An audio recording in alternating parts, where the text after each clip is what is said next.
grown man business. Priceless experiences, Napa Valley wine tasting, spoiling my women friends, sitting at the table with millionaires. The narrative is tax loops, accounts offshore squares. It's not allowed. And we are live. We are live. You rocking with your boy. My name is Ken Billions. This is Coin Gang Ministries. What's happening? As always, you know the drill. If you can see me, press 1. And if you can hear me, press 2. You know, here at Coin Gangs, everything got to be top shelf. So if y'all say it's a go, it's a go. What's happening? Y'all good? How y'all feeling? If you know what I do, then you know this is a heaven on earth ministry. What that means is we don't believe in dying to get to heaven. We want our heaven now in our relationships. And we are a little blurry. We'll see if that clears up for a second. What's good, y'all? What's good, y'all? Just working out my blur. Give me 2 seconds. I'm a little fuzzy. There we go. There we go. Working out my fuzz. Working out my fuzz. What's up, y'all? What's good? What's good? Let me change my Wi-Fi. What's good, man? I got a great conversation today. Today we are talking about hoes. We're talking about hoes. We're talking about hoes. I know y'all love hoes. Y'all love hoes and y'all hate hoes. Y'all can't make up your mind, right? So we're going to talk about it, right? So I'm just changing over my Wi-Fi. We are talking about hoes today because y'all love them, y'all hate them, y'all can't make up your mind. I want all the business owners, if you have a business, please post the link in the chat. Give it a second for people to get here. If you have a business online, physical, make sure you post it in the chat. This is all about you too. This thing can't go on if you're not here. So if you have a business, I don't give a damn whether it's oils, I don't care what it is. Please, please, please post a link in the chat. I'll give you a second. So let me do my quick intro. You already know what it is, man. This is Coin Gang Ministries. What that means is we are a heaven on earth ministry. So we want heaven on earth. We want heaven in our relationships. We want heaven in our marriages. We want heaven with our children. We want heaven in our health. We want heaven everywhere in our lives.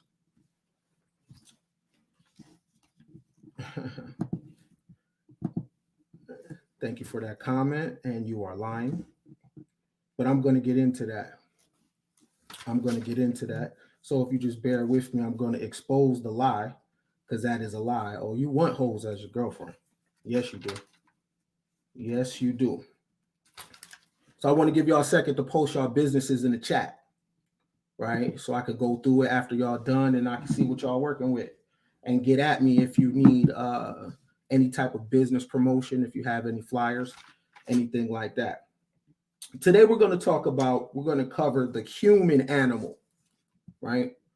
I'm going to show you why a lot of men make comments like this. It's based on the human animal, okay? A lot of people just don't know any better. They don't know about their primal self, and we're going to get into that. We're going to talk about wifeys in public, strangers in the dark. That's going to be a deep section. Wifeys in public, but strangers in the dark. We're going to talk about mirrors. We're going to talk about how men, black men in particular, are the new damsels in distress. Yes, you are.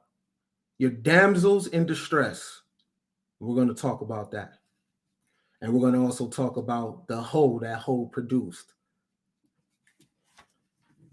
So I'm going to cook for a second, but I need y'all help out there. After you guys network and post your links in the chat, I need you to do some other things. I need you to like and share the video.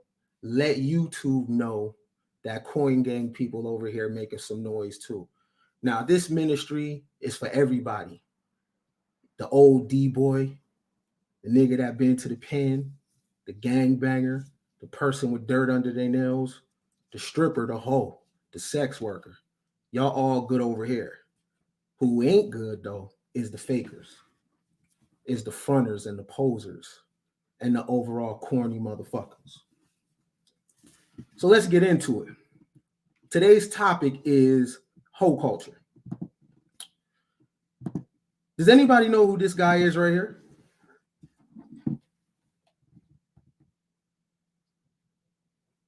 Anybody know who this dude is right here? Anybody want to take a crack at it?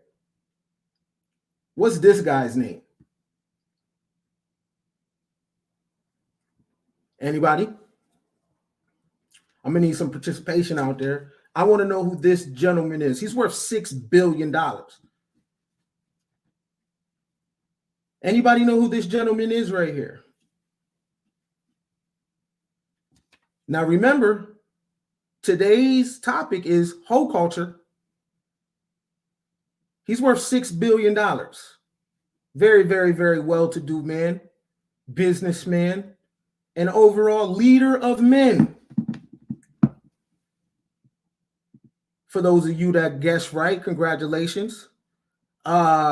This is Mr. Robert Kraft, the owner of the New England Patriots, the Super Bowl winning New England Patriots. Mr. Kraft was caught in a scandal for soliciting prostitutes.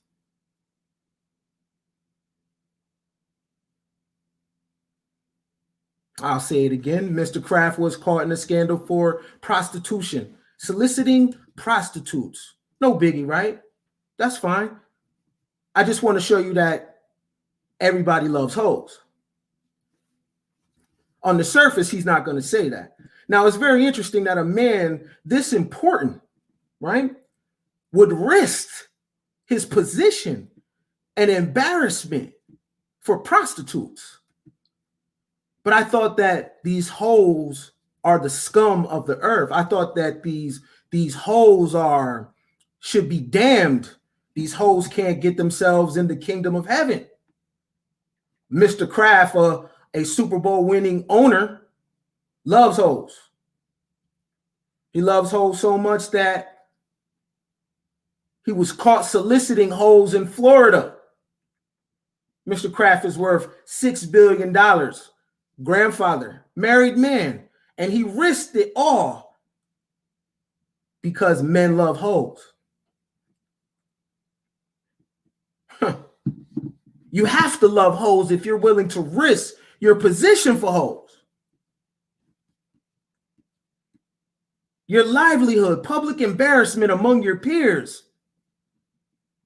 This man is worth $6 billion, and he put his freedom on the line just for the company of hoes.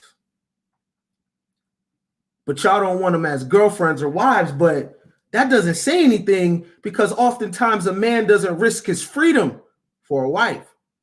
A man doesn't risk his freedom for a girlfriend, but men risk their resources to be in the company of hoes.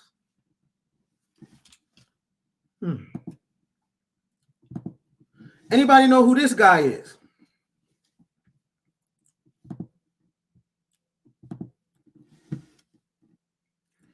Does anybody want to take a crack at this?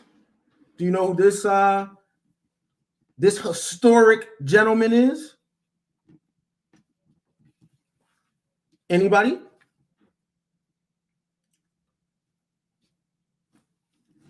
Take a crack at it. Who is this gentleman here? See, over here at Coin Gang, we cook a little different over here. We don't have talking points. We like to walk it on down, you know? 2 people got it. I just need 3 to confirm. 1 more person give it to me, either on YouTube or Facebook. We're streaming on both places. Who is this gentleman right here? He's a historic gentleman. That's all I needed, 3 to confirm. This is Mr. Lucky Luciano. Do you know how he made his money? This is one of the most powerful mobsters in American history. Mr. Luciano made his money on gambling and prostitution. The people that would come see Mr. Luciano's hoes were politicians, were men of social equity. Okay. Anyone thinks that hoe culture started during the sexual revolution, you are poorly misguided, because Mr. Luciano made millions on hoes. Because the truth of the matter is, men love hoes. That's the secret. Men love hoes. And I'm going to tell you why men love hoes. But first, we're going to build this thing up and pin it to the cross, and this cross you're not going to be able to resurrect. I need y'all to repeat after me in the chat. I need someone to type in the chat, men love hoes. I need some participation. Men love hoes. See, they'll front to you on these YouTube streets and in these rap songs that they want good girls. But if men wanted good girls, then how come it's not the good girl they say looked over them in high school? They say that the girls in high school and college wanted thugs and gangsters and drug dealers, right? They're not talking about the nerd girls. They're not talking about the girls that their mother couldn't afford to buy them hot girl clothes. No. They're talking about fast girls. Do you know why? Because men love hoes.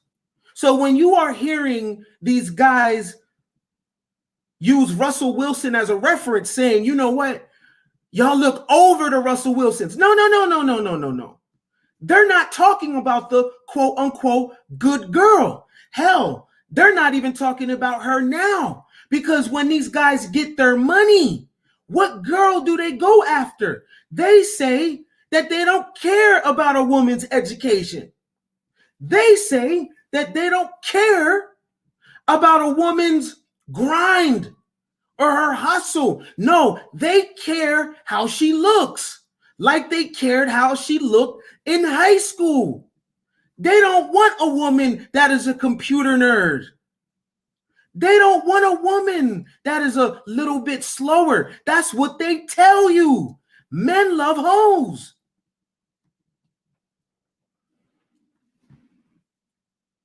If men didn't love hoes, let me show you something. If men didn't love hoes, then this billionaire wouldn't risk embarrassment to solicit them. If men didn't love hoes, Mr. Luciano would have been out of business. The men that were coming to see Mr. Luciano were the same men that talk on YouTube. They front and tell you that they don't like this.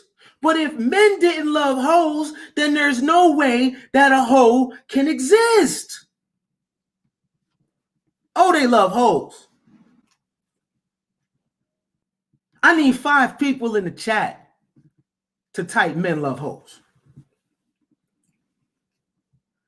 I need you to type it so I can put it on the screen.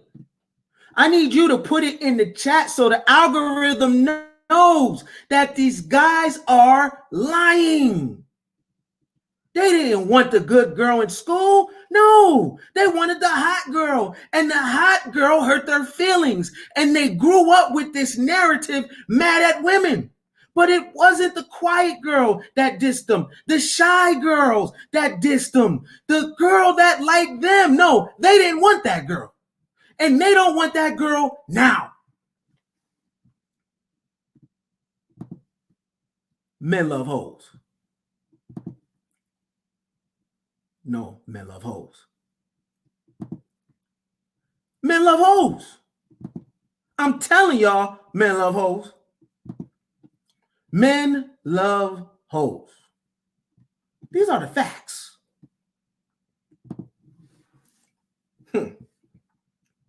And the interesting thing about this argument, this disdain for Cardi B, this disdain for Megs, but they didn't create themselves. Men created hoes. Yeah, they did. Men create the hoes and then hate the hoes. Men claim they want a freak. And then when the woman busts it wide open, he uses that same thing that he wanted as ammunition to assassinate her character, making it hard for her to move forward in other relationships. Make it make sense.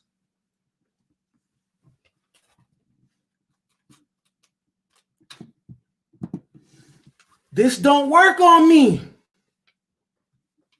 This don't work on me because I ain't shit. So that's why it doesn't work on me. I'm just a nigga that do a little bit good from time to time. So this doesn't work on me, sir. That is your way to duck the shit. But I'm sure you love hoes too. You got the Muslim name. The Muslims are the guys that are flying girls from America to do some real disgusting things. And they have names like you. So don't worry about if I'm Derek Jackson. I'm worried about brothers like you with that name hiding under Islam. But you're not on your deen when you're flying these American girls to Saudi Arabia and Dubai to scat on them like Ella Fitzgerald. Ha! You love hoes.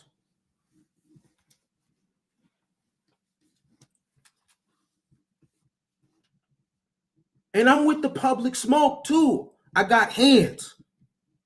So don't put me with Derek. Run up. Screen world star one time. I'm just taking off. You claim you want freaks. Make it make sense. If you want a freak, then why is the thing that you want you use? That's bad character. You use to assassinate the person. So you want a person to cook for you, and then you talk bad about what they made for you. Make it make sense. The freak is the freak because that's what you wanted, or no? You want a freak, then you shame the freak. But understand, this is all mirrors. If you didn't want a hoe, then hoes wouldn't exist. Hoes can disappear overnight. If it's the hoe that is ruining the community, then make the hoe disappear.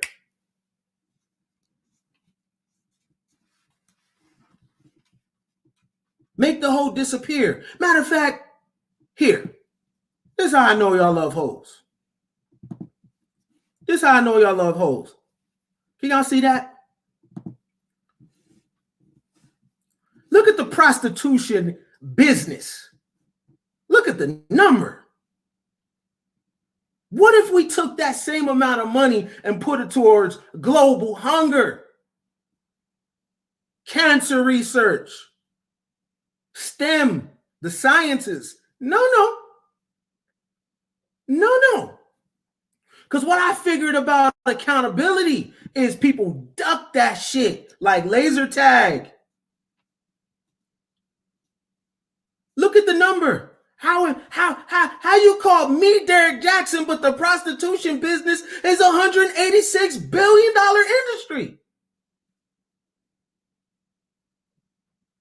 Y'all love hoes. And you hate that you love hoes because it reveals something primal in you, the human animal. And we'll get into that later. We'll take a deep dive into psychology of why men on the surface hate hoes. It has a lot to do with the human animal. It's so deep that I don't want no food. Don't give me no food. Don't give me no water or no shelter. Where the hoes at? Don't fix global poverty. No. Nah, man. No money for the Boys and Girls Club. Man, hell no. None of that. Where the hoes? You love them. You only duck under wifeys for optics. But that's not what you love, though. You can't love the wifeys with that $186 billion industry like that.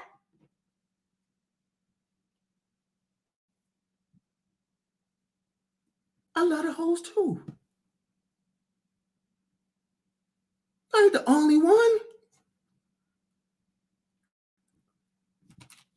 But I'm about, my philosophy is we all gonna go to hell. And I'm taking all you niggas with me.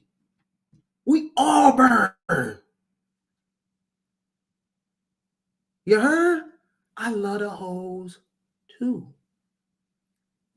Let's admit it. No front. It's all good. Huh.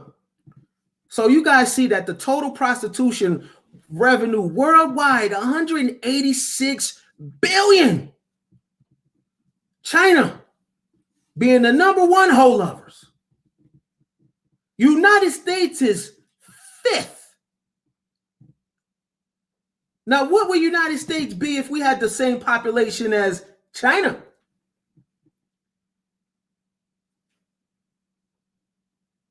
I need somebody in the chat one time that understand what I'm saying. I need y'all to give me a men love hoes roll call real quick. Because I'm going to make you niggas sick. We either going to change or we going to burn. It's all good. We either going to change or we going to burn. But I'm not going to tell you what you want to hear. I'm not going to tell you it's the single mother's fault. I'm not going to tell you, nah, nigga, I'm not going to let y'all be damsels in distress. You want to be bad bitches so bad, and I'm not going to let you. I'm not going to let you. Because that ain't accountability. We all either going to burn and keep it a stack, or we going to continue to play these fake-ass internet games and point fingers like we don't love the shit we talk about. Men love hoes.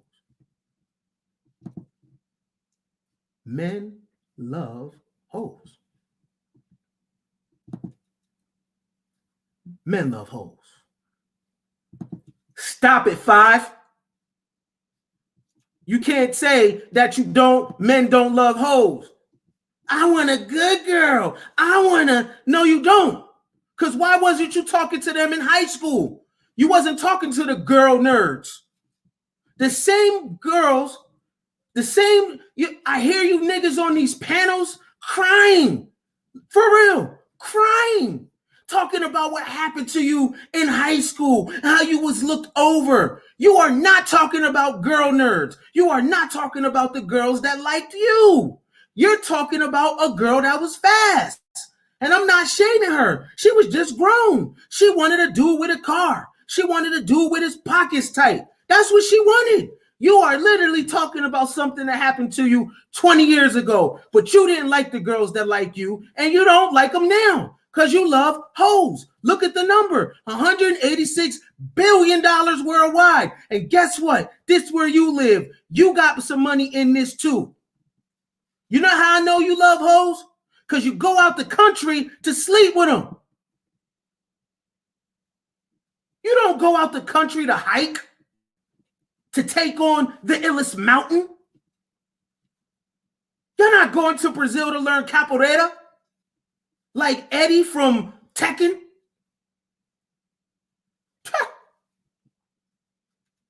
You don't got people waiting for you at the airport with a sign saying your name. You're not making global connections. You're going down there to trick. You know why?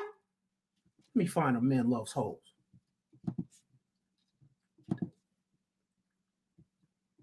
No, they hate seduction. Men love hoes. That's why you in DR. That's why you in Thailand. That's why. the women are they're so nice to us. Go down there with no paper. Yeah, man, you know what I'm saying? Yo, y'all gotta come. Who? Y'all some traveling Johns. What woman is not nice to you when you got some dough?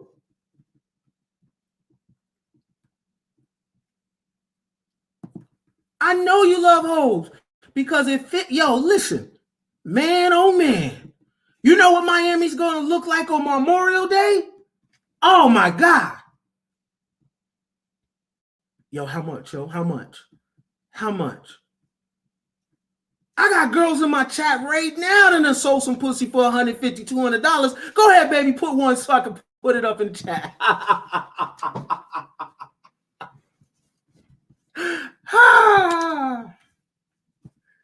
The girls, they don't want you to know. Well, there's some girls in my chat that done sold some pussy, mouth, and asshole.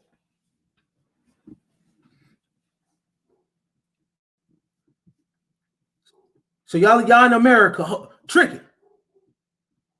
Look at it. Look at these numbers. All over the world, people are starving. No clean water. Homeless crisis. America got Skid Row. And let me zone in on this, because this is us. $14 billion not spent on the arts and sciences. No. Not spent on after-school program. Spent on sex. So make it make sense. Because I'm talking about where the money resides.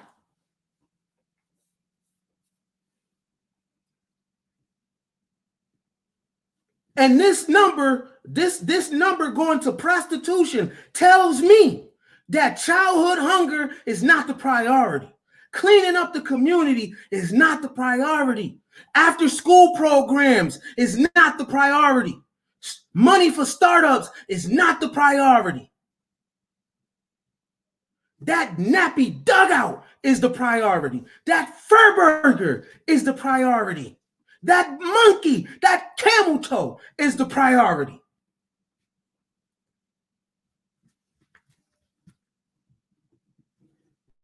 Your money tells you where your heart is.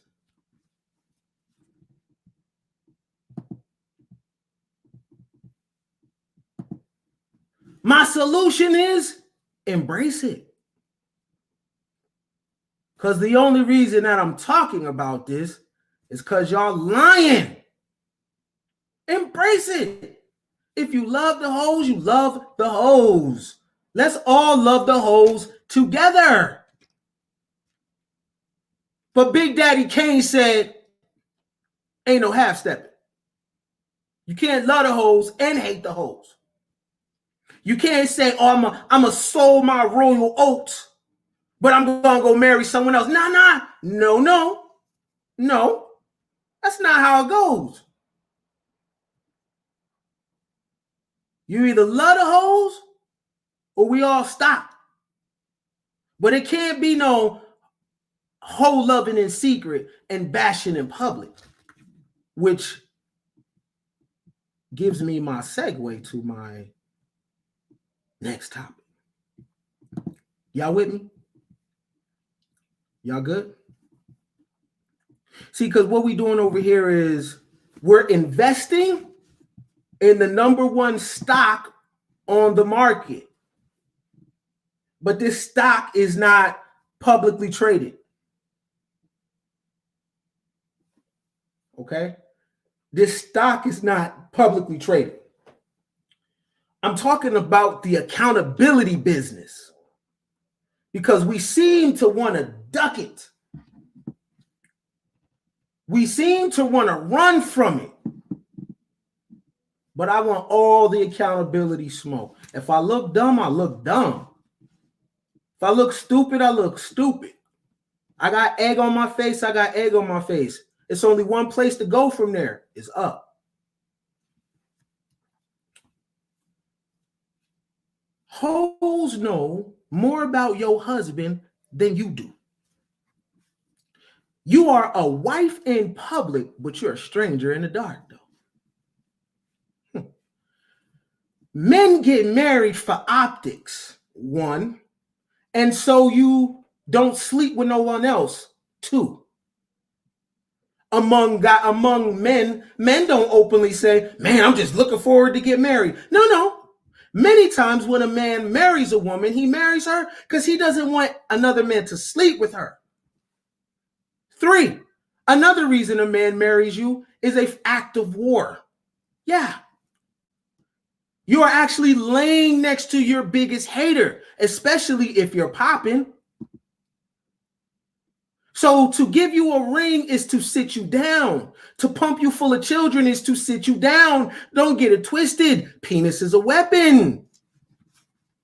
But y'all want to be wives so bad that you don't know that the ring is an act of war. Go back to my video, The History of the Wife. Traditionally, based on Western culture, and we are in Western culture, the wife was never intended to have an emotional connection with the husband. The wife found her emotional connection through affairs with knights or flamboyant figures that visited the country. It was unheard of for a husband to express his feelings for his wife. Sound familiar? Oh, I can't live without you. It's my biggest fear, losing you. Isn't that what Russell said to Sierra? What is the reaction from the guys? Traces of that still exist. Then in the late 1800s, early 1900s was a thing called coverture. See, that's not a talking point. That's real facts. Coverture was that anything that the wife gets legally, she can't have. It's the husband's. If she made $1, it's his. He has all legal right to her things. She has nothing private. That is called coverture. Google it.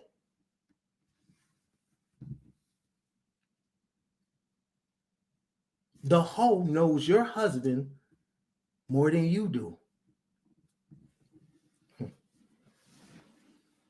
See, a wife represents stability based on optics.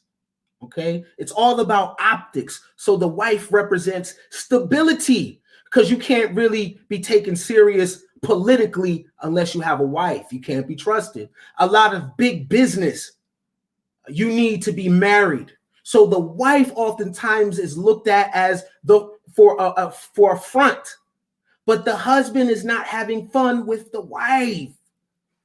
He's having fun with the hoe. He pillow talks with the hoe. Just ask Heidi Fleiss. See, the sex worker gets to experience your husband, the love of your life, in a way that you don't. Because how can he be free with you with all these bills and with all this and deaths in the family and moving and children going to school? I know exactly what I'm talking about. So you need a wife for politics, a wife for big business. But she is a wife in public, but a stranger in the dark. You know why? Because men love hoes. If men didn't love hoes, then he wouldn't have got rich off prostitution. Men love hoes, and men hate that they love hoes. It's a thing that he blames himself. Why does he like what he likes? How come I can't get this out of my system? And for anybody thinking that hoe culture was created by feminism, hoeing or hoe culture is at least 2,500 years old. Now, this is the thing. Y'all haven't even thought about this because y'all use the word feminism a lot. Make it make sense. How can feminism exist in patriarchy? Men have to let it happen, right? Because women don't own the weapons, right? Women don't own the weapons or tanks. So there are men that are allowing this. Any male unhappy with feminism, take it up with the men that allowed it.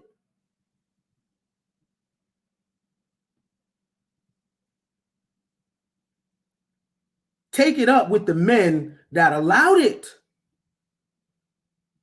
Because if no men are standing by co-signing what you hate about feminism, it doesn't exist. Because if the men say no, what are the women going to do? Beat the men up?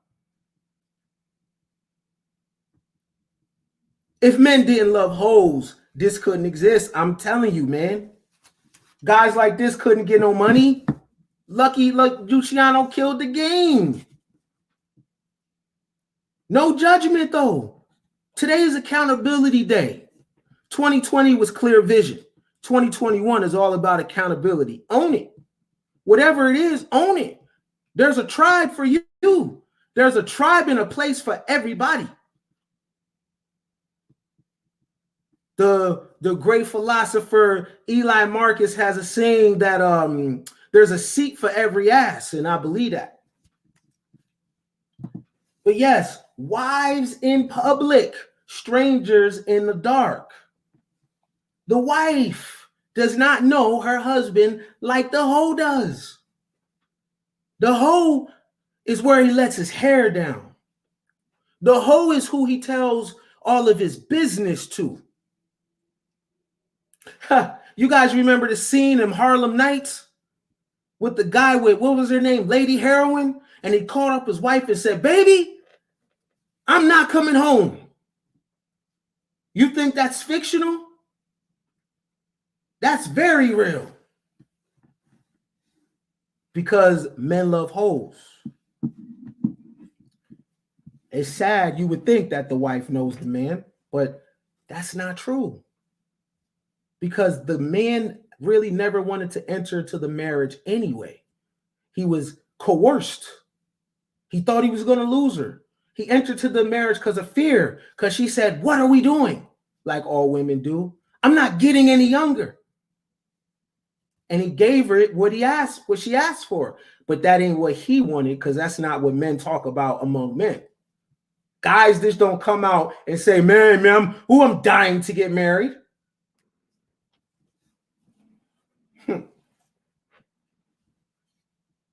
I want all the women in relationship to think about this. The hoe knows the secrets. Trust me what I'm telling you. It is pillow talking going on. The hoe knows about you. And by the way, I'm not talking about the mistress. I'm talking about the hoe. See, some of y'all probably thought I was talking about his mistress. No, I'm talking about the hoes. The hoe is where your man's heart is. That's where he really want to be. But he can't be there. You know why?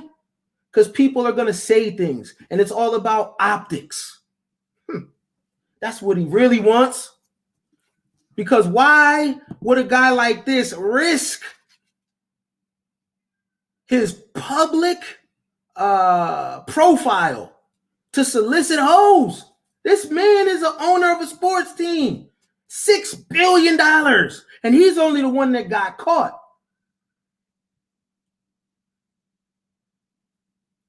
Men love hoes. Yeah, you do. I like to go to the numbers. Let's go to some numbers to see the more of the proof that these men love hoes.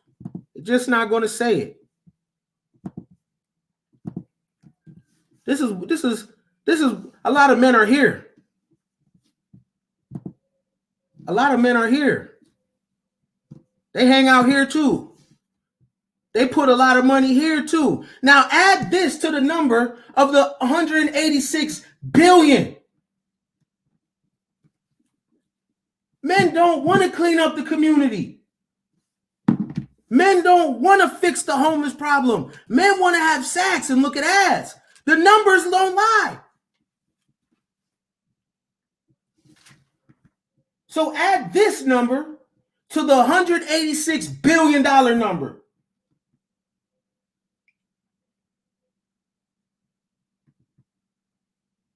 Market size of strip clubs in the United States, $8 billion. Look at what I'm telling you. Listen, if the men didn't love this, why is it showing up in the, look at the market numbers. The market is saying something else. The market is saying that men love hoes. But I won't marry him, no. Listen, man. Your penis is more valuable than marriage.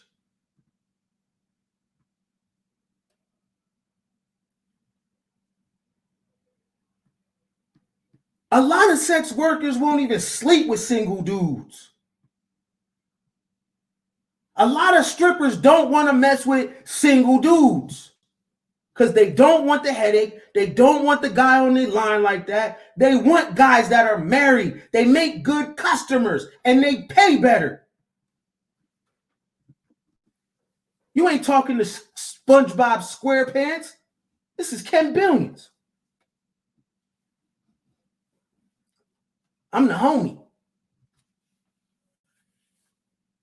But it's so funny when we look at the numbers because we talk about what these kids need in the community. Y'all don't want to fix that. People want to get their fuck on. I ain't even mad, but keep it a stat. People want to look at ass, munch carpets, 6ix9ine Tekashi, all that. That's what you want to do?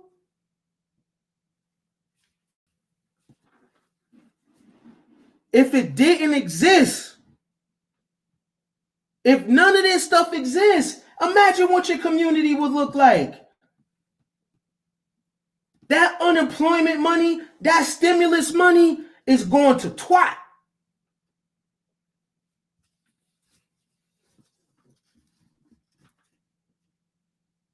Strip club industry, $8 billion. Add that to the $186 billion of prostitution.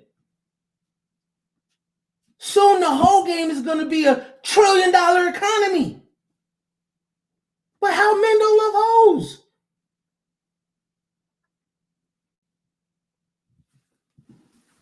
I love hoes. I love hoes too. Just be honest. Stop pretending. Be yourself.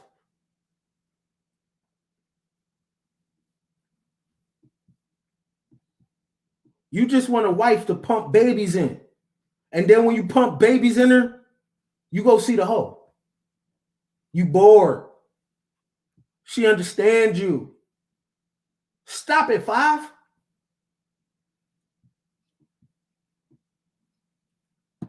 Y'all love the hoes. You know what? Let me show some more proof that y'all love the hoes. I know y'all love the hoes. Y'all can talk on these internet chats if you want what kind of women you like. You a lie. You're lying. Like the old people say, you a liar from the pits of hell. Let's look at some more numbers.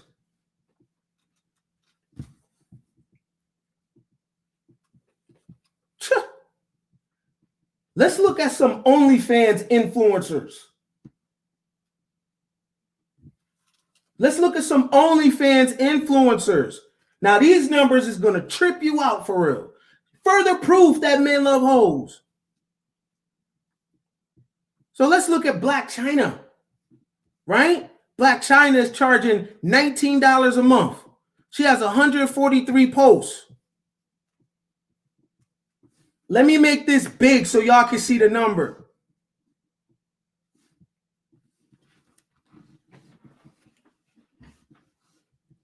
reality star and model Black China is currently the top earner on OnlyFans, with reports that she's earning $20 million a month.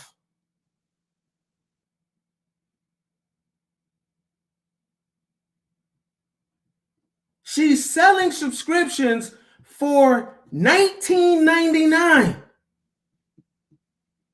She's making $20 million a month.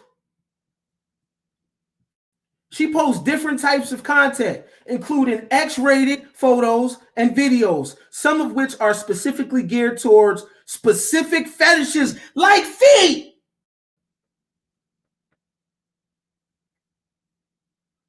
Black China is making videos on OnlyFans for feet with feet content. Do not tell me y'all don't love hoes. Y'all love hoes. You are on the internet lying. No way a person can make $20 million and she is showing feet photos and feet videos. Not only do you love hoes, y'all niggas got some kinks too. Love hoes. I don't care what you say, because the numbers, money talks, yo. Money is, see, y'all like to look at statistics, but statistics can be played with. I like to look at money. Money is going to tell you everything. Y'all sitting on one hand, you Hebrew Israelites, you talk about the Most High and shit like this, but then y'all got these fetishes and kinks, man.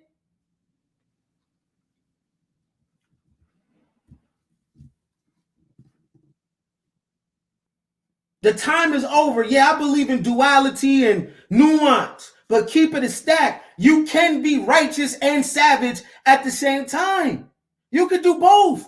You can love the Most High and hoes simultaneously, but embrace the Most High like you embrace the hoes. Black China is making $20 million a month, and she's showing feet. You love hoes. Yes, you do. Bella Thorne, $9.99 a month for subscription. How much money does she make?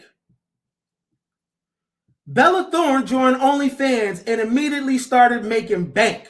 She made $1 million on her first day on the platform and had hit the 2 million mark by the end of her first week. Question: why would a woman go to college? Now you understand.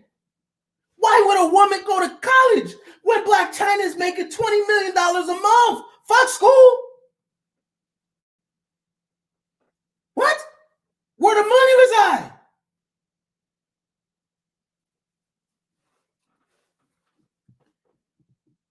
Look at this down here.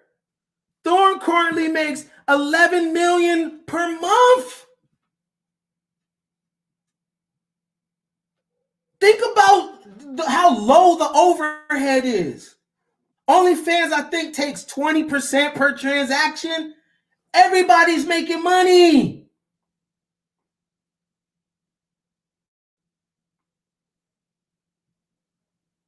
And I like how quiet it is in the chat from you niggas, because you can't say nothing, because you're contributing to this. The money is doing the talking. I don't want to hear shit about black women this, black women that, women this, women that. You niggas love hoes. See, y'all can do that capping shit with other people, but I like what y'all like. But stop capping though. We all gonna go to hell, so let's enjoy ourselves. Bunch of capping. And women, and the women in the 60s and welfare. Y'all want to be bad bitches so bad. damsels in distress so bad. You cannot be a king, a leader, and God of the universe, and a damsel of distress.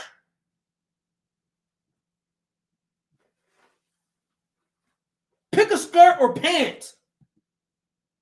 But y'all got fetishes. Some of you niggas do both. Whatever. But do you understand how many people got to be on your site?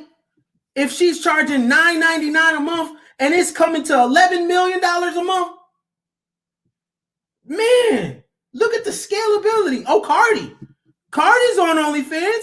Cardi's charging $4.99 a month. Cardi only got 6 posts. And she made almost $10 million, man. Y'all love the hoes.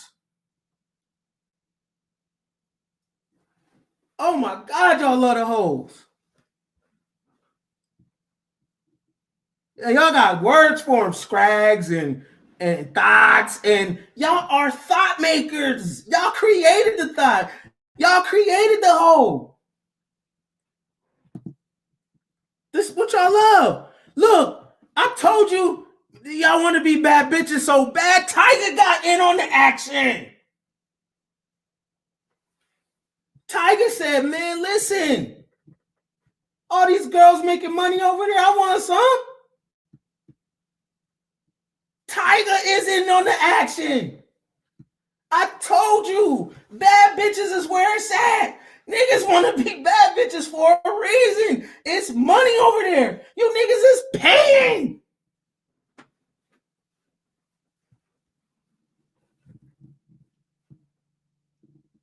Tiger is over there. Where the money reside. Tiger said, man, listen. I'm finna go get it too. Tiger charging $27 million a month, baby.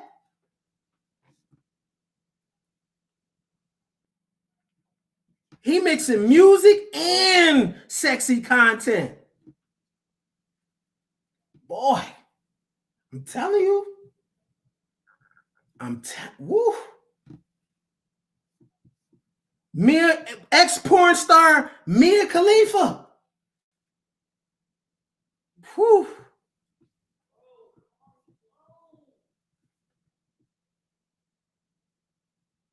$11.99 a month. She's making $6 million. Yo, these people are millionaires off OnlyFans. I'm getting on OnlyFans, man. Y'all niggas finna pay me. Y'all pay for feet. I'm getting on. I can't continue to do this. And this is where the paper is at. I'm playing games. I'm finna make me some content. I just need somebody to turn up with, man. We finna make some content, man. We because this is where the money's at.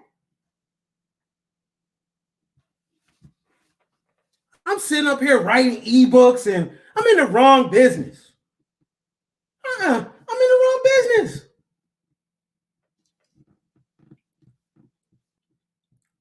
Erica Mena. The funny thing is she married. Y'all talk about married women. Married women. Well, she's married and she charging $35 a month. She getting $4 million a month. The married woman, right? Y'all talk, but you got to be married. Okay, y'all paying for married women too, you creeps.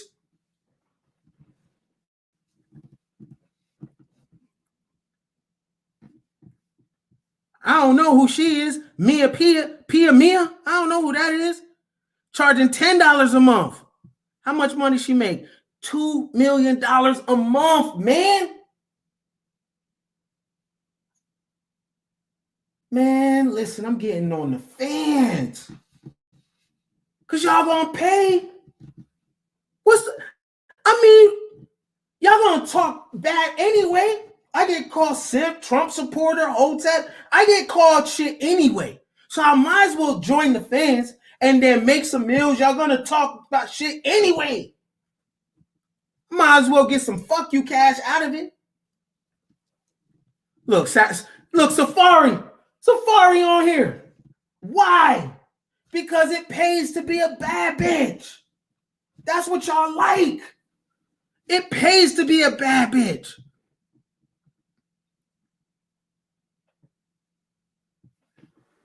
Y'all gonna pay. Trust me. It ain't just women buying this shit. Niggas trying to see what's popping. $1 million a month. Man, there's money in this shit, man. Megan Hansen. I don't know her. How much? $24.99? She was on Of Love Island fame. Brings home $1.6 million. I mean, damn. Jem Wolfie. I don't even know these people. But this is further competition that men love hoes. $5 a month. She's making.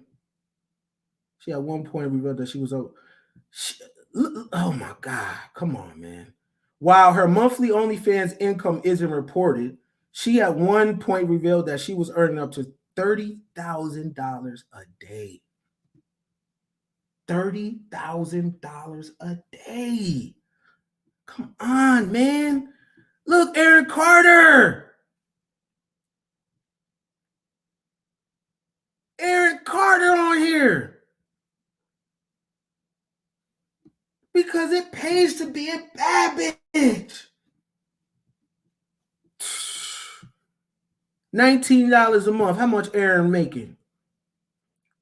Carter brings up to $100 per new.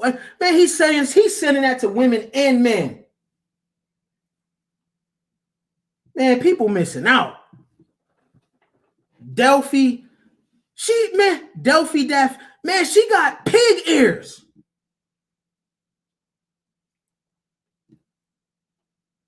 She got pig ears, man. Look at this. I love hoes. The weirder, the better. I don't want to hear nothing about none of this fake ass morality, man. Women should be the kitchen in the bedroom, Florida. The kitchen in the bedroom. None of that James Evans shit. When your money goes here. Y'all don't want to clean the community up. Skid Row is people out there fucked up. Y'all don't want to build playgrounds and jungle gyms for the youth. Y'all don't want to do none of that. None of that. Because all the money is going to piping. You lying. I'm going to tell you like them old people say, y'all some liars from the pits of hell. Straight up. Nick Avocado. What? Oh my God. Nick Avocado over here. Look, it's so many, man. Casanova. Oh.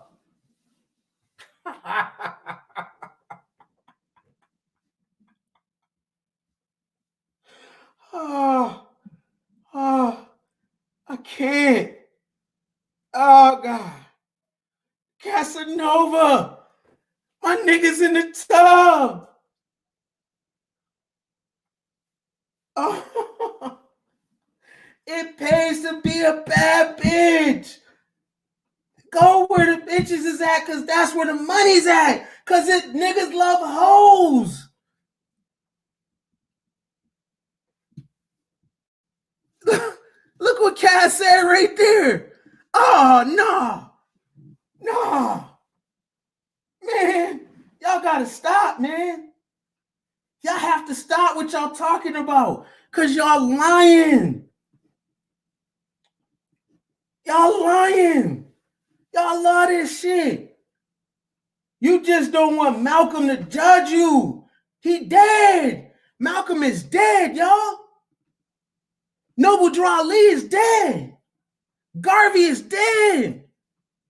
You don't want to make Garvey upset. You don't want to make General Yohana upset. But I know what y'all like. Come on, man. Y'all love hoes, man. Y'all love hoes. And fine. Y'all love hoes.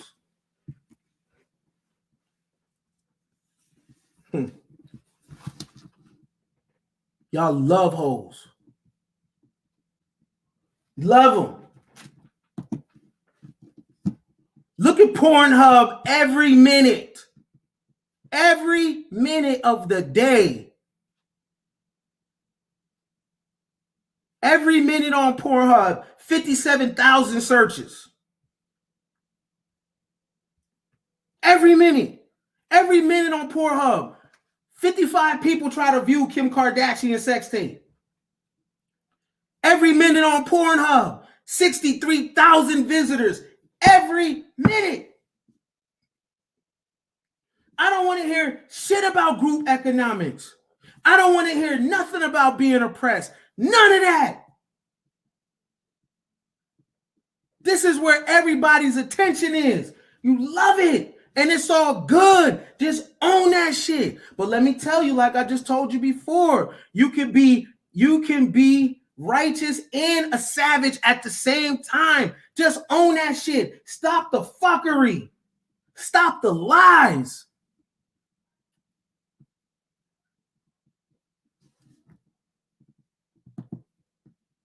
Hold on. I seen something. Hold on. Oh, you watching that Rock and Shade, huh? Uh-huh. Hey, you can tell a lot about somebody's porn category, y'all. You watching that Rock and Shade?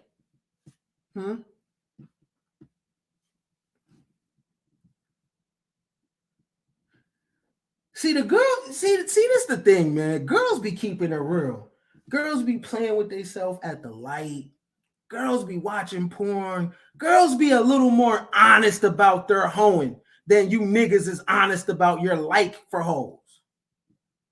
The girls if y'all allow women to tell the truth and be honest, no judgment, they'll keep it way more real than y'all. You niggas is lying because you think that Malcolm is judging you. You think Malcolm is judging you. You think Khalid Muhammad is judging you.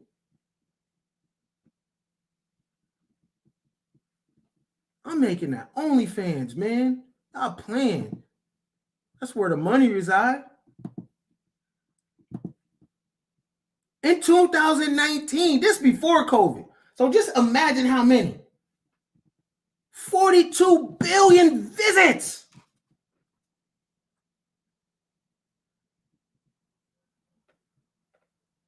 42 billion visits. You love hoes. Hoes make the world go round. And then, but we ain't gonna marry him, no. Hey, guess what? It's better to get your money than to get your ring. What does a ring mean at this point? Y'all wave that shit around as a badge of honor. Y'all do realize the ring came in because there was a time that men controlled all the shit. So if a woman wanted to get some stuff, she had to get married. Y'all acting like women were just like jumping to be married. They had no choice. It was based on survival. A lot of this shit is Paleolithic, man. That shit don't work in a digital age. And it's funny. The men are being damsels in distress to guilt the women into getting married. Listen to the narrative. And then the woman is like, fine, I'll get down off my high horse and marry you. Damsels in distress. Fine. You know you're going to die alone. That's what y'all tell the women. Hey, if you don't marry, that is a finesse move to get niggas that don't get women a woman. That's a finesse. And the girls is dumb as hell, believe it. I guess you're right. Who the hell can predict your future 60 years from now to tell you that you're gonna die alone? You're 28 years old. How do you know you're ending at 80? You might live 60 more years. You are gonna let a person that can't tell you the weather today tell you what your life looks like 60 years from now? Are you kidding me? Only in nigga culture. They ain't basing this on your sign, your natal chart, your numerology, your life path, nothing. Get in line, bitch, or you're going to die alone 60 years from now. That finesse right there, I need to use that finesse to scare somebody about what their life looks like for the next 60 years. Let me tell y'all something if y'all don't know, niggas. The earth produces men. You can literally trip over a man on accident. Getting married is not fucking hard. Getting in a relationship is not hard. And if you got a passport, it's men all over the world. Y'all are bugging. You're going to die alone, and you ain't going to die until 60 years.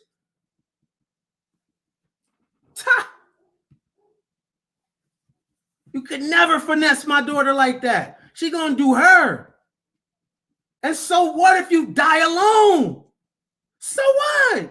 It's about the life you live. Who gives a damn after death? Who cares? I don't care. I'm worried about the life we live. And an interesting person will never die alone. And now just think about this. Do you think 80 years from now, community is going to be what it is? No. When you're on your deathbed, it's going to be a bunch of monitors around your deathbed of people that you know. We're in the digital age. People are literally talking about a world that doesn't exist no more, with lingo and language that doesn't exist no more. We're in the Aquarius age. Get out of here, niggas.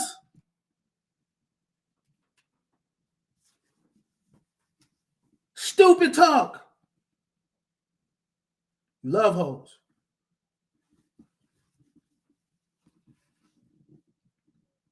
You love hoes, but you hate hoes.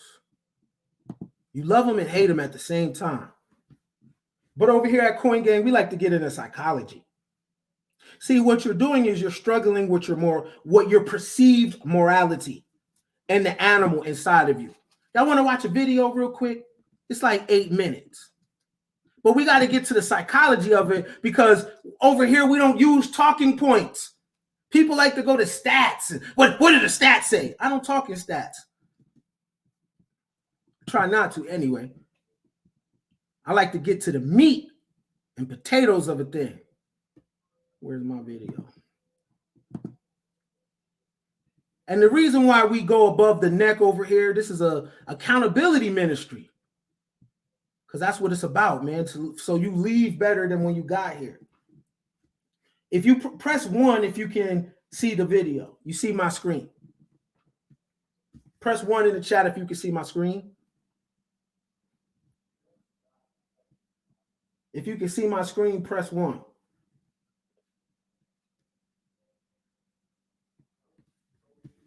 Press 1 if you can see my screen. There's a reason that men hate hoes and love hoes. It's the primal nature in us all. And we are ashamed that we are an animal. The animal part of man is the part that loves hoes. And it's shame involved. So let's get into it. She's an individual corrupt when it loses its instincts, when it chooses, when it prefers what is harmful to it. Throughout much of history, humans have perceived themselves as superior to all other creatures. Myths of our divine origin and our place at the crown of creation are found in religions reaching back thousands of years. Even in our scientifically enlightened times, this conviction of our species' supremacy has not been shaken. For now we are masters of the earth, the pinnacle of evolution, the only rational and moral species in a world of unconscious creatures red in tooth and claw. But not all have agreed with this sentiment. Some, in fact, have viewed mankind in a very different light. The philosopher Friedrich Nietzsche, for example, believed that if you looked deeply into the human psyche, you would discover that beneath our vanity and the masks we display, we are the only animal severed from our instincts and hence the sickest species ever to have walked this earth. We have learned better. We have become more modest in every respect. We no longer trace the origin of the human being in spirit, in the divinity. We have placed it back among the animals. And even in asserting that, we assert too much. The human being is, relatively speaking, the most bungled of all the animals, the sickliest, the one most dangerously strayed from its instincts. But for all that, he is of course the most interesting. How did we, the most cunning of all creatures, become the suffering animal par excellence?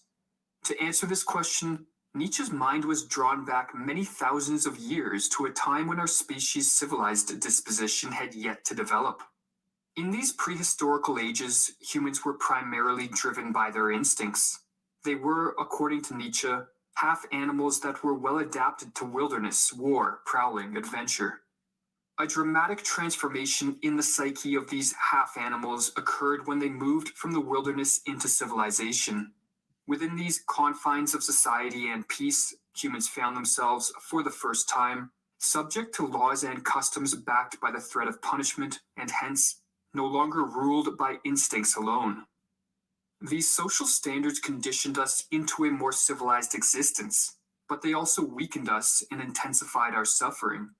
For in being suppressed and forced underground, our animal instincts did not disappear. Rather, they turned themselves backwards against man himself.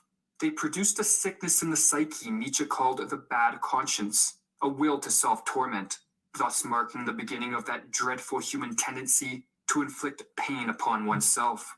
As Nietzsche explained, the man who was forced into an oppressive narrowness and regularity of custom impatiently tore himself apart, persecuted himself, gnawed away at himself, grew upset, and did himself damage.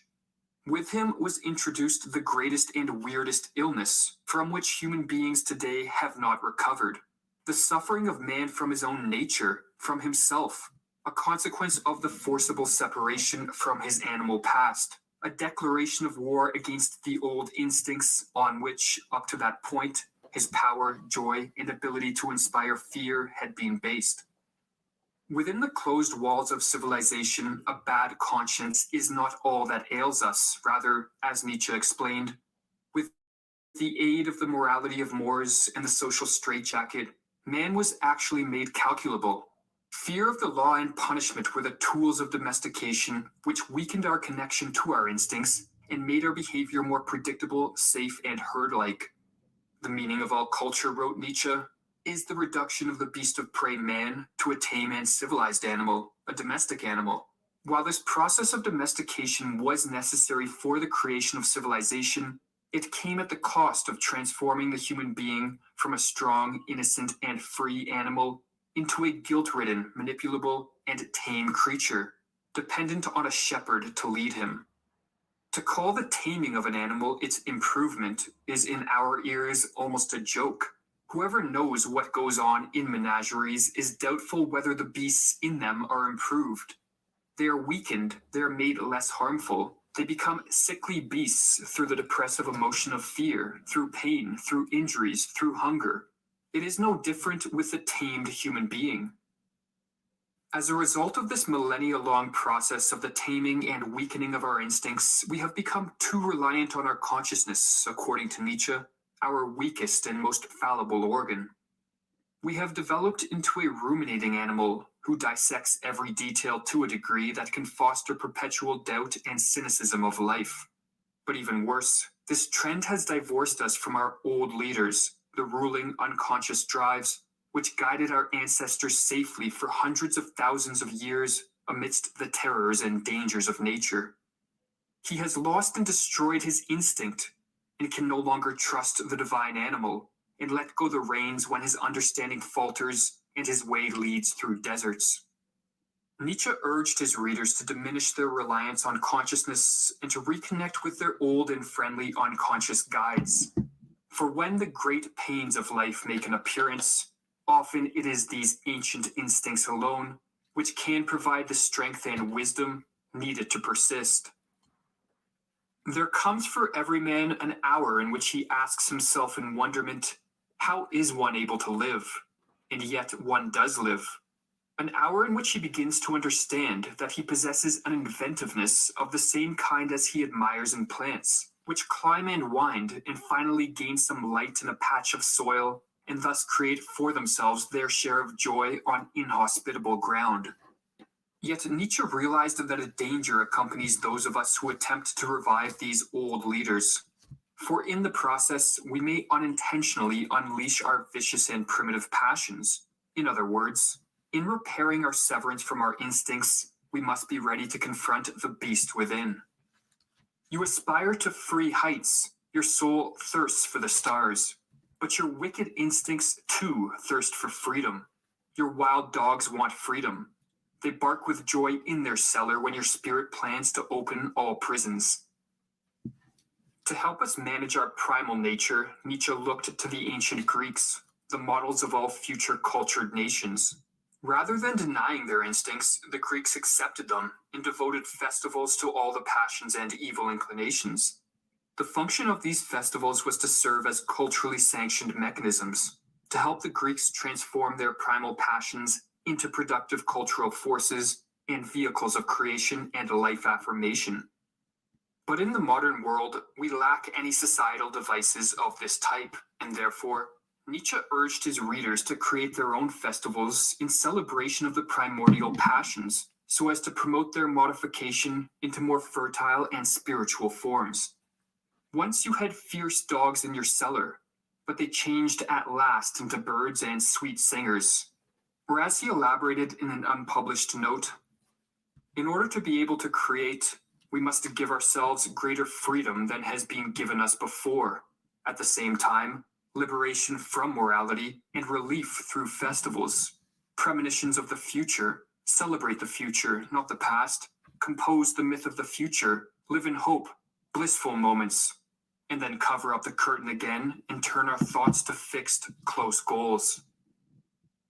Nietzsche was so adamant on reconnecting to our animal instincts because he realized that we can never rid ourselves of these fundamental elements of our being. We either recognize them and harness them for use in a constructive and creative manner, or we deny them and force them underground. For the people in the back that don't know what Nietzsche was saying, what he was discussing was the primal urge, the thing inside of us as men and women that we are having a very, very, very tough time dealing with. And that is our animal nature. The fact that we are dual, the fact that we are these cosmic things trapped in this earthly body. And this earthly body represents the human meat suit. It is the human meat suit in man that loves hoes. This is why guys go back and forth on what is it that they want and what is it that they like. They're having a difficult time with their primal urges. Guys love hoes. Y'all with me? I need somebody in the chat to say, men love hoes. And man, if you could understand what Nietzsche was saying, now you know why. It's because of something in you that is triggering you to go towards hoes. It is the animal nature in you that humans have been trying to figure out for the last 100,000 years. What is this thing that we're made of? And why do we like what we like? We love hoes. Somebody say men love hoes.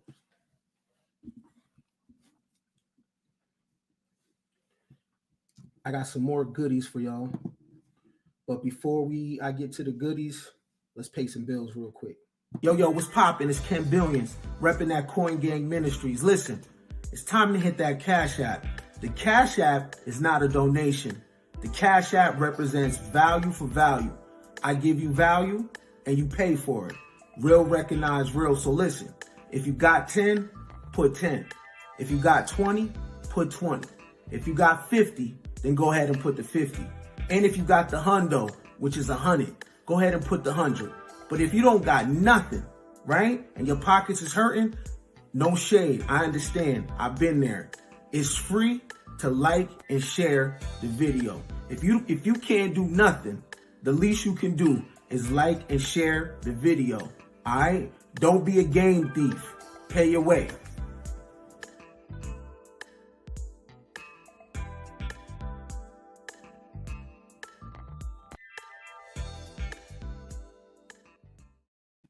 Yeah. We are back. Let me show you why I know that men loves hoes.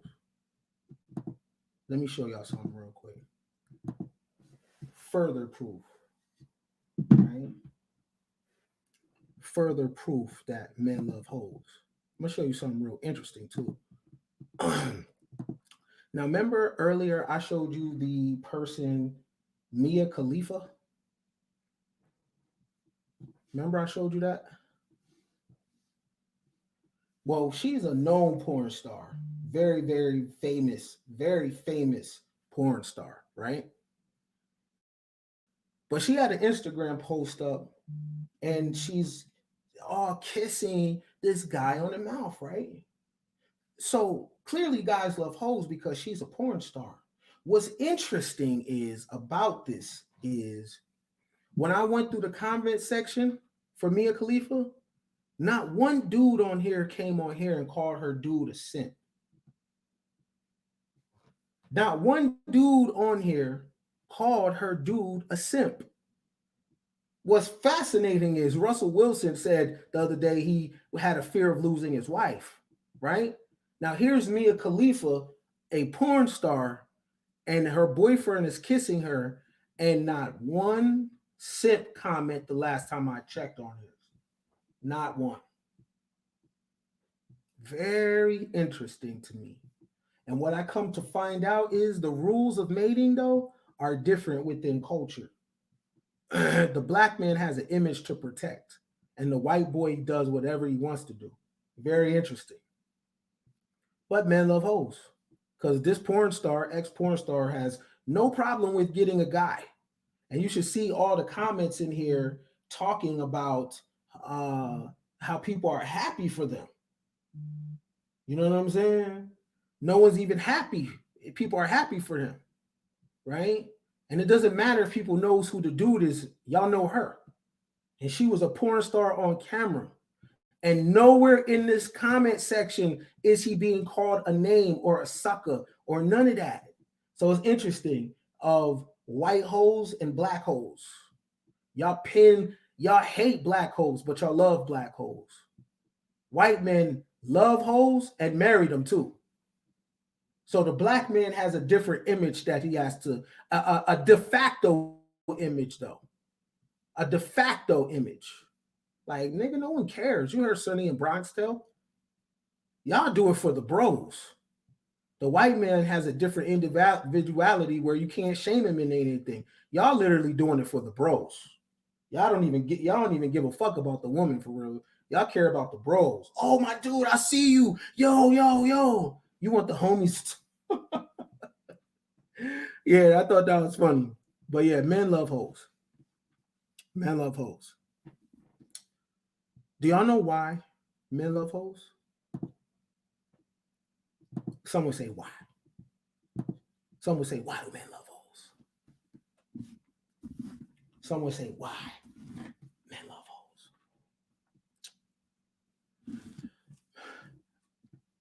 hoes?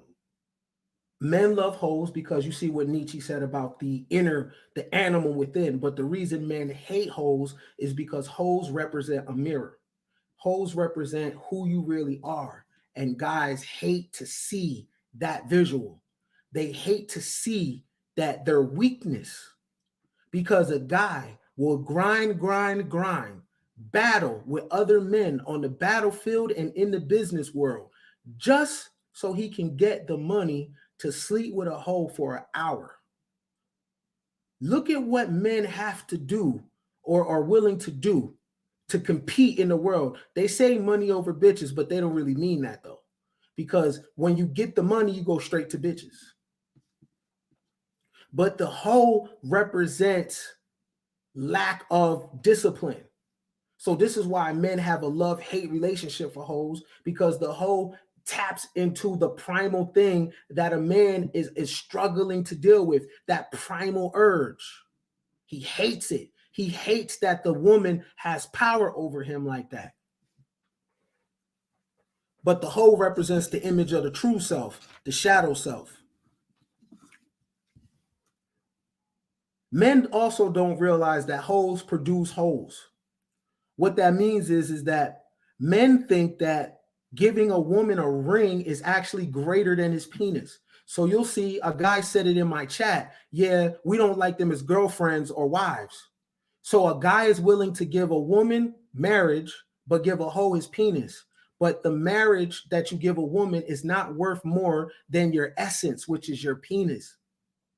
Guys actually think there's something more valuable than his penis. The most valuable thing you can give away is your penis, not a ring, not your last name. Don't be foolish. Your penis is life or death. Semen comes from the spirit realm, yo. It creates life. It creates a world.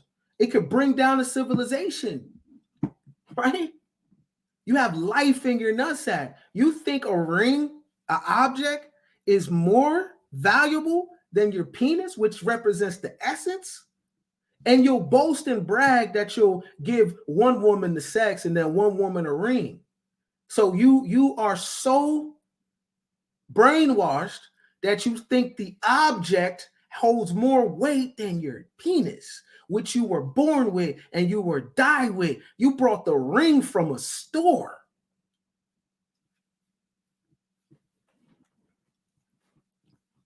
Now that's not entertainment. That's real.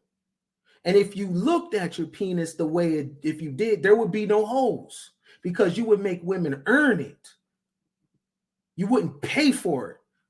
You would make a woman pay you, or you would have the audacity to even think like that. You would tell your son that make a woman break you off something before you give her some sex, but you don't believe that you're the prize. You think the ring is the prize. This is why women can be shamed that they're not married, because you are freely giving away peen, but withholding the ring.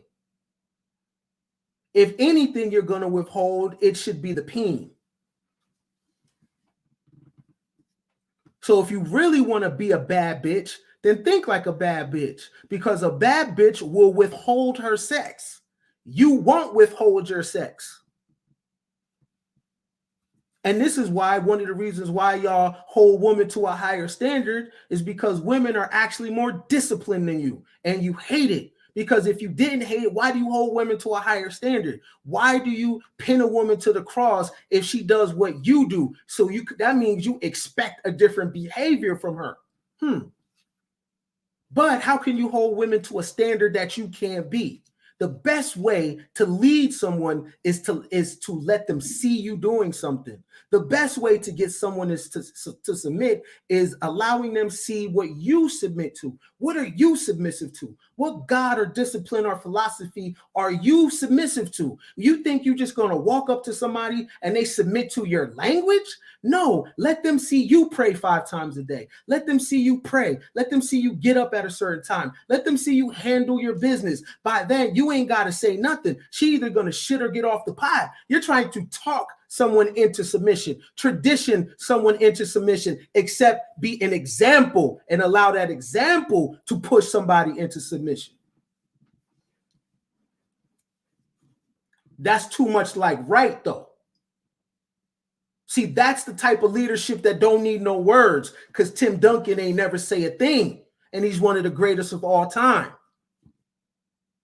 I'm not going to ask you to do anything. Just watch me do it and mirror me. And let me tell you something. If you put that type of pressure on a woman, she will have a fear of letting you down. She will admire you and elevate you, because she gets to see you do a behavior that other people can't do.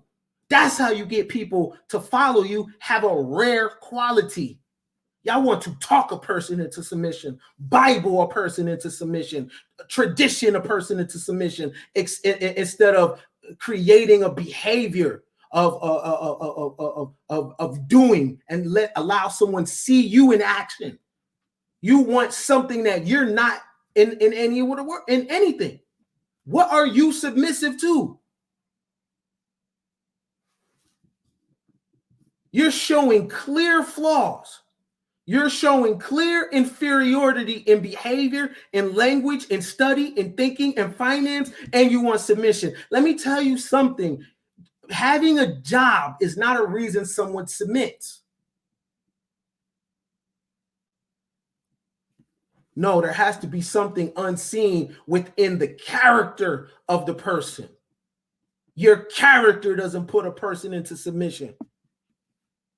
Leverage your character. You're talking about the wrong stuff. Leverage your I am this, I am that, I do this, I do that. Let a person see what you do independent of them. Nah, you'll just do what a sucker does. I got the money, therefore you need to submit to that. That's a sucker move. Because you can't put your character on the table. Because one thing history shows is you can be a straight up lame-o and get paper.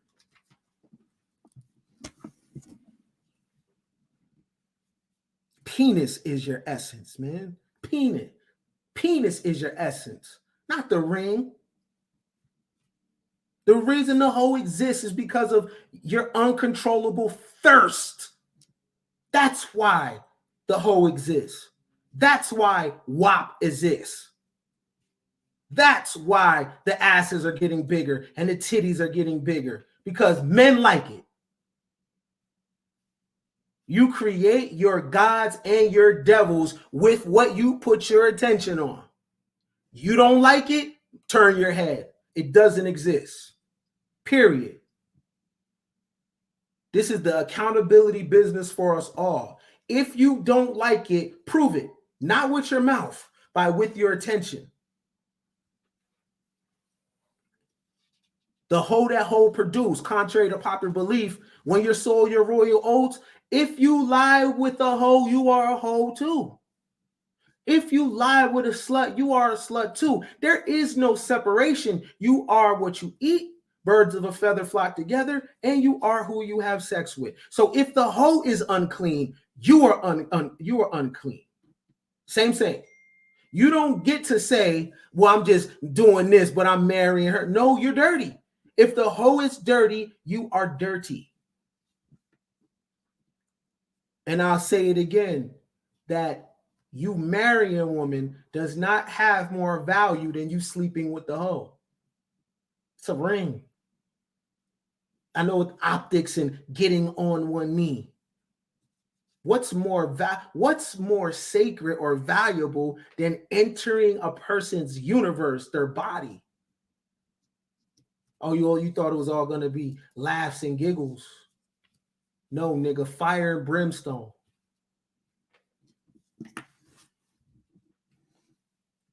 Fire and brimstone. I'm going to play a quick video because I have to run actually. But I'm going to play a quick video. Peep this. Play like the first 10 minutes of this. How old prostitution is. Oh, the sexual revolution created the hoe. Really? All right. They are known as call girls, streetwalkers, and a few other names far less polite. In all cultures and throughout history, prostitutes have sold their services, sometimes openly, more often in the shadows.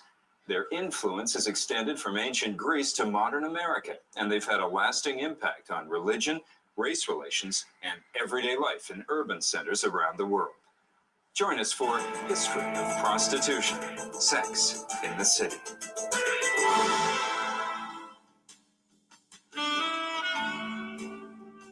Her image is an enduring one. Whether it's a sensational trial and scandal, or fishnet stockings that spill into a pair of stiletto heels, She is a colorful component of the modern world, but her profession is anything but modern.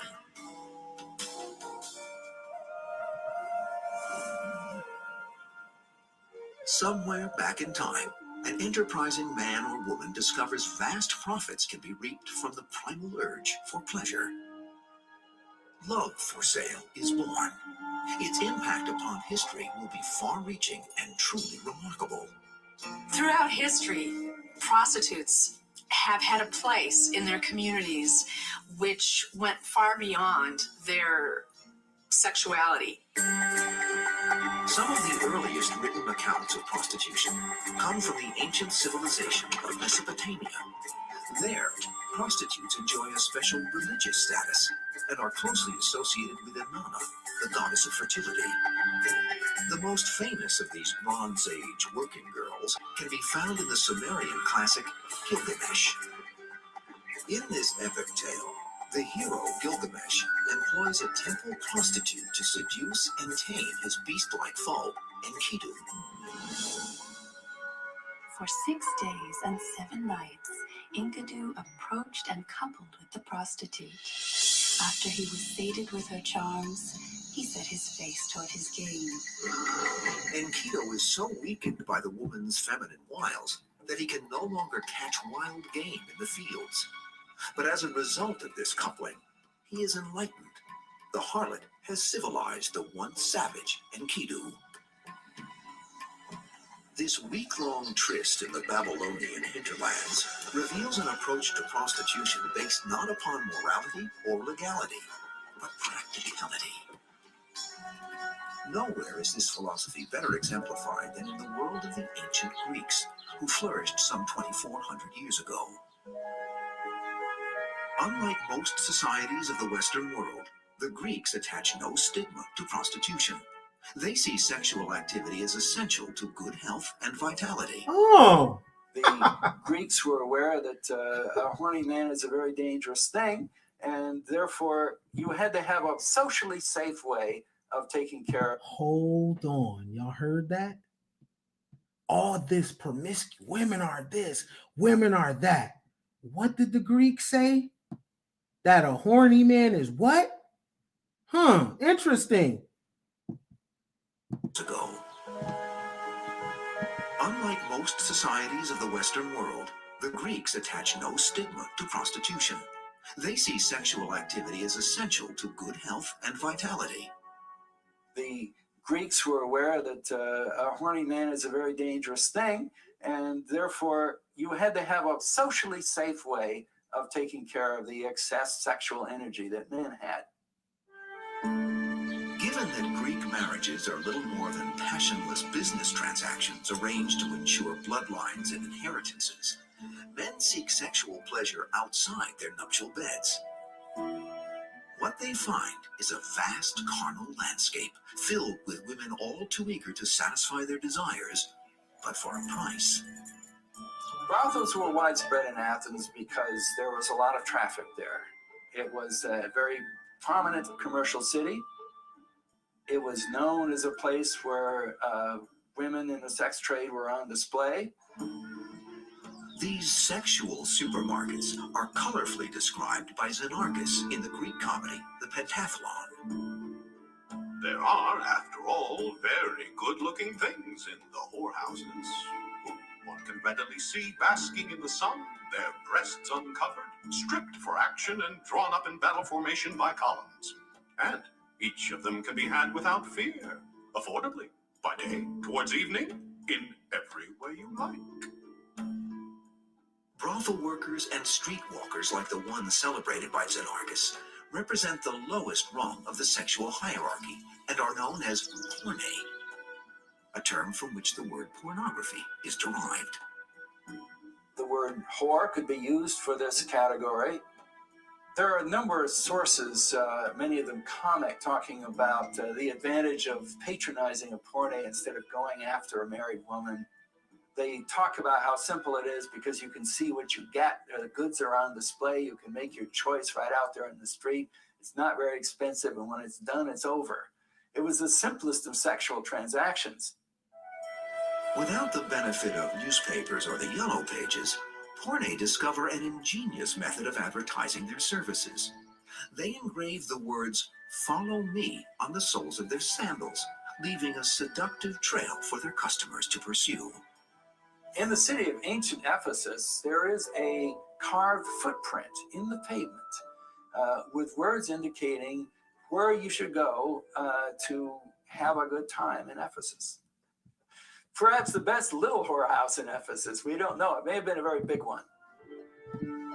The upscale counterpart of the Porne is the hetaira, a term meaning companion. This high-end call girl of the ancient world moves in the upper social stratum of Greek society. She often was a woman who had come into the business as a slave girl and had practiced her trade with enough canniness and with enough natural gifts and enough acquired skill to buy her own freedom, set herself up in business, and start accumulating fame and wealth. The hetairas were actually quite bright women, like the geisha girls. The whole world of pleasing men was an art, the art of loving and living. While Greek wives are kept secluded at home, the hetairae entertain and entice their husbands at lavish drinking parties known as symposiums. There are vase paintings which show orgies breaking out, and group sex was apparently part of what could happen in a symposium. They even had little contests that after the symposium, the person who won the drawing could take the boy or girl back home with him for the rest of the night. Aside from the erotic antics performed at the symposium, hetairae, who are also known as the servants of Aphrodite, capture the imagination of poets, playwrights, and artists alike. The courtesan Phryne, widely held to be the most beautiful woman in Greece, later serves as the inspiration for Botticelli's classic Renaissance painting, Venus Rising from the Sea. According to the playwright Athenaeus, not even the wise Socrates is immune from the charms of these glamorous working girls. Upon hearing of the spectacular breasts of the hetaira Theodote, which are beyond the power of any tongue to describe, Socrates says, "We must go and see this woman, for it is impossible to judge her beauty by hearsay." The hetaira is part of the artistic and intellectual tradition of ancient Greece. They had an impact because they were the models for paintings and sculpture. They had an impact on the controversies which the Greek philosophers had on pleasure. Men love They hoes. were disproportionately influential in the imagination and the thinking of the Greeks.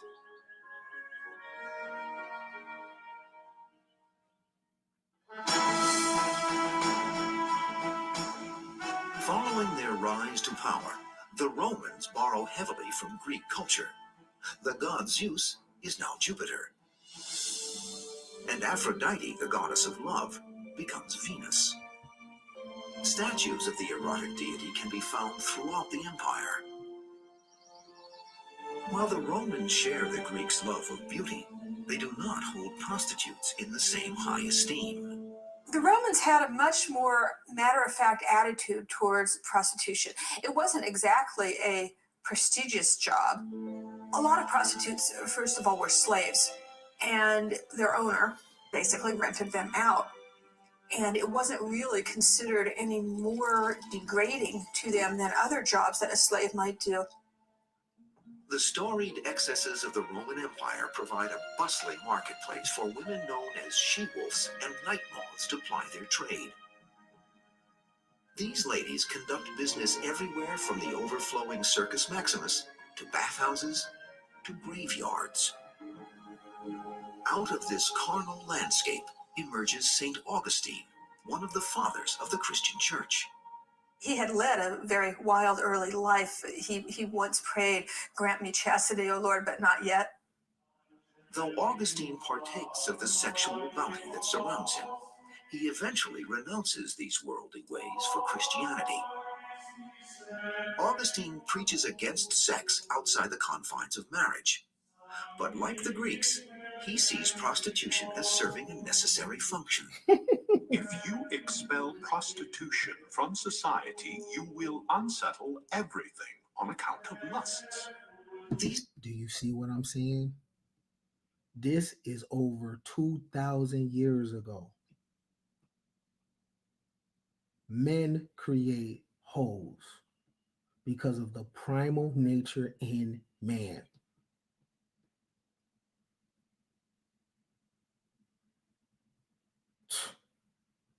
Feminism didn't create hoe culture. It been hoes because that's what men need. Because they said a horny man is a dangerous man. This is all about the inner world of man and the inability to tame it. And because man can't tame it, man takes it out on the hoe. That documentary can be found on, it's 40 minutes long. I'm not going to play the whole thing. That documentary can be found on YouTube. It's called The History of Prostitution. And let's wrap this thing up. The new damsel in distress is men, Black men in particular. Men are the new damsel in distress because men are upset that they have no ability to resist women. Men are upset that women get favor in society. Men are upset that women aren't accountable. But let me tell men something. It's not designed for a woman to be accountable. Y'all are asking for something that is not in them. It is always your fault, whether you like it or not. But here's the thing. Yeah, it sucks to be a man. It does. But history remembers the men. So that's so you go through bullshit, but it's the history books that remember you. You're going to give that up to be a damsel. You don't want responsibility. You're like, well, what about them? You see something happen to women and you say, but if a guy did it, you sound like hoes. You sound like hoes. But if a guy did it, life ain't fair, yo. That's the game. It sucks to be a man. The world is cold to a dude. But when you win, though, man, life opens up to you. Life opens up to you. Matter of fact, let me show you something. I know. Let me show you a reason why you want to be damsels in distress. I'm gonna show you something because you need to see the visual of it. Let me show you why you want to be damsels in distress. There's a reason, and I know the reason. Guaranteeing your safety. And at that meeting, you'll be assassinated.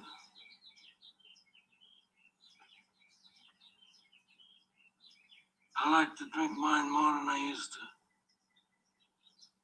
Anyway, I'm drinking more. It's good for you, Bob.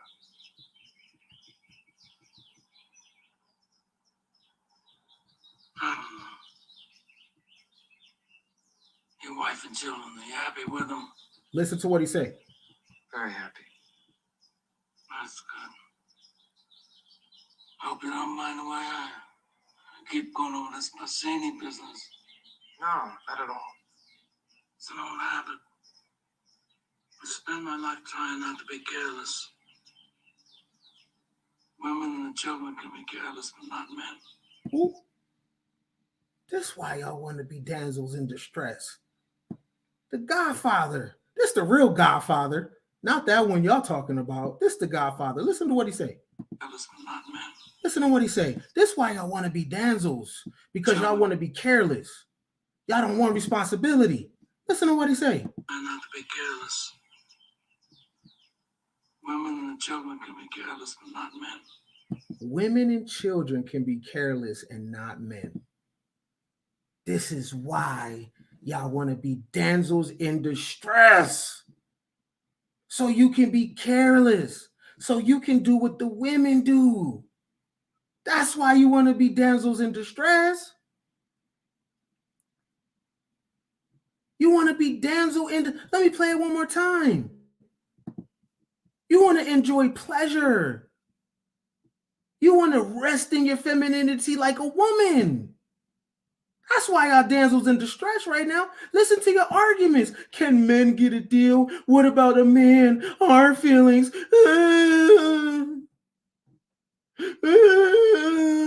Us, we're men. But glory goes to the man when he wins, though.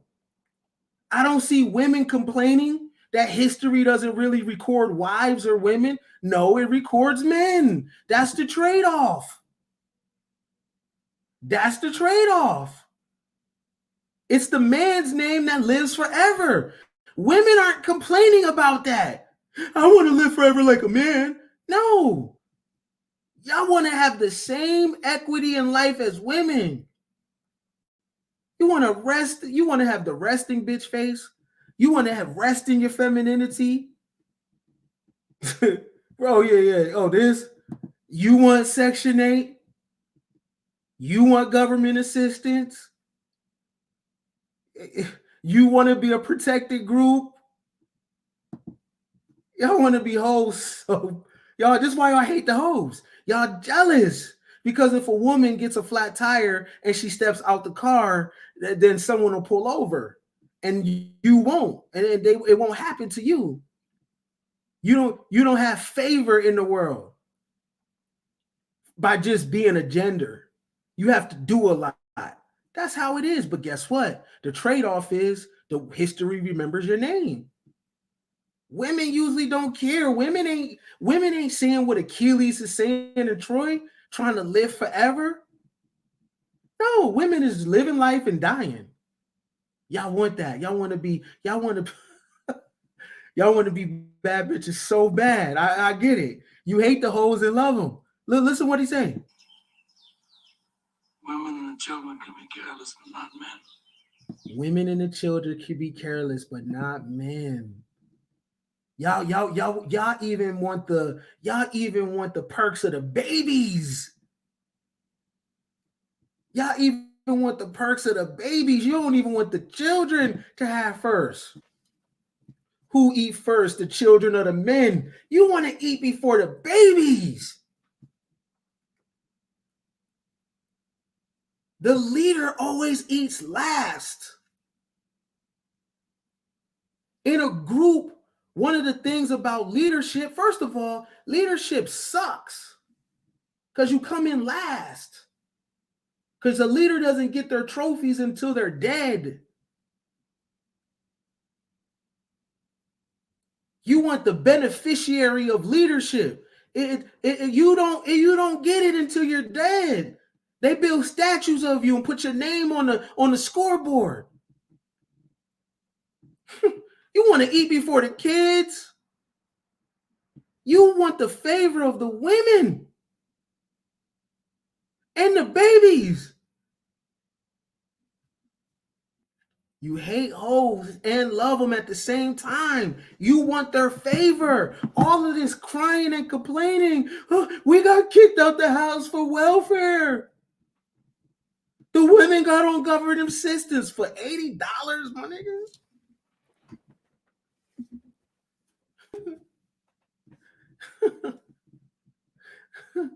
That's trash. It sucks to be a man. That's why you should go for yours. Because it sucks to be a man. Go for yours, bro. Put your name on the scoreboard. Because the world is a cold place for men. But you live forever if you win.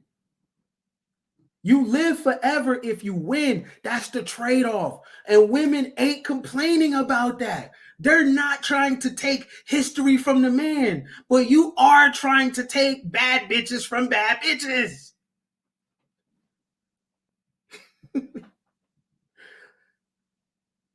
Women are, let them nag if you think they nag. Let them cry. Let them be in their feelings. They girls. You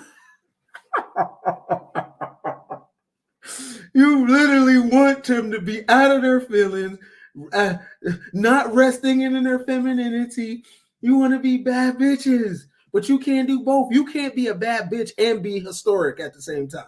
You're going to give a trip one up. You can't live forever and be a bad bitch, my nigga. You can't do that. It doesn't work like that. You have to die the horrible death like the rest of the men. You know what I'm saying? Like Alexander the Great, like Jesus, like the rest of the men that made history. You got to die the horrible death. The only woman in history that I know that said, fuck it, I want to live forever like the men was Joan of Arc. But you got to understand, she got burnt alive at the stake. That's some dude shit. It's trash. But they'll read about you in the history books. So let's summarize this. You love hoes for a reason, right? Because it's your primal thing. But then you shame hoes because you're ashamed, right? You're ashamed that you love what you love. So you put it down in music. You get on YouTube and you talk about the hoes. You talk about what you like, but what you're talking about yourself because it's a mirror. You heard it in the documentary, The Horny Man is the Most Dangerous Man. This was over 2,000 years ago when they said this. You love WAP. You love Megan Thee Stallion. Shall we go to the numbers again? Yeah, women are watching porn. True. But this was an industry for males. Women are just now getting into this shit. This is by the minute. Y'all love this. So y'all haven't figured out abstract thought that you can be both. You haven't realized that two things can exist in your mind at the same time. Not being a bad bitch and being historic though, but you can be a righteous savage though, right? You can engage in your lower self and be a higher intellect man. How do we know? Because Socrates, St. Augustine, men of learning visit brothels and fuck with the hoes. What I'm trying to get you to admit is that you love hoes too. And you're only not marrying the hoe because of the bros. But I asked you, what if you lived in a world where no one was looking? What would you do? If you knew no one was watching you, what would you do? Would you do you? Would you be with the person that you really want to be with, that you really have a great time with? What would you do if no one was looking? Now think about that. If no one was looking, you would do you. So that means your moves are based on tribal eyeballs. You are a slave and a victim of tribal eyeballs. Your value is what other men say about you.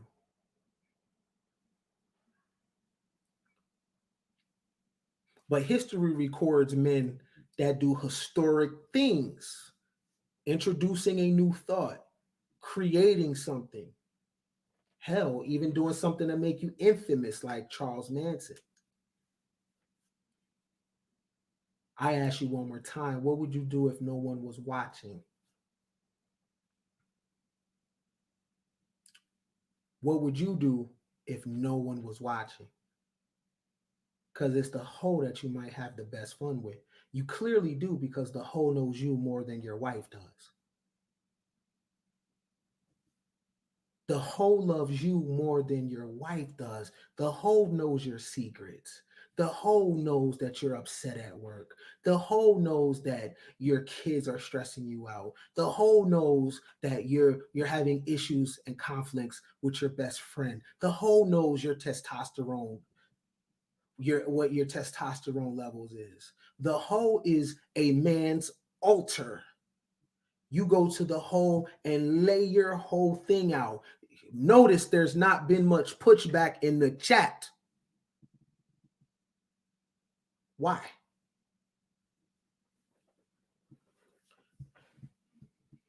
Legend has it in some cultures, when you die, your hands will be a testimony of what you've done. The reason why that chat has been mute from males is because their hands is going to be a testimony like, nope, you're a liar. I know what you did last summer looking ass. You're a liar. You can't say nothing. And that's how you know when it's the truth. It stings and it's real for us all. We are what we are, just a tub of goo that evolved on this planet from the gravity and the Earth's vibrational pull. And that goo formed a nervous system and bones. And we woke up, it was like, where the hell are we? And we've been trying to figure out since, what the hell do we do on this damn rock?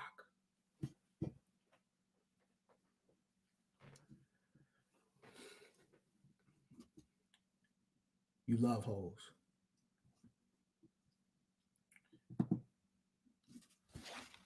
I'm gonna leave out, man. Let's pay some bills. I'll see y'all next time. Yo, what's poppin'? It's Ken Billions, repping that Coin Gang Ministries. Listen, it's time to hit that Cash App. The Cash App is not a donation. The Cash App represents value for value. I give you value and you pay for it.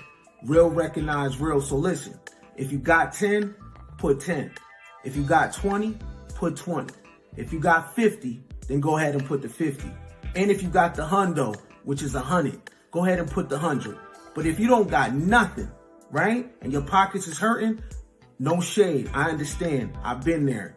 It's free to like and share the video. If you can't do nothing, the least you can do is like and share the video. All right? Don't be a game thief. Pay your way.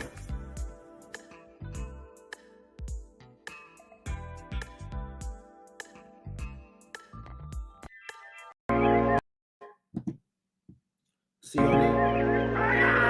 Grown man business, priceless experiences, Napa Valley wine tasting, spoiling my women friends, sitting at the table with millionaires. The narrative is tax loops, accounts offshore squares.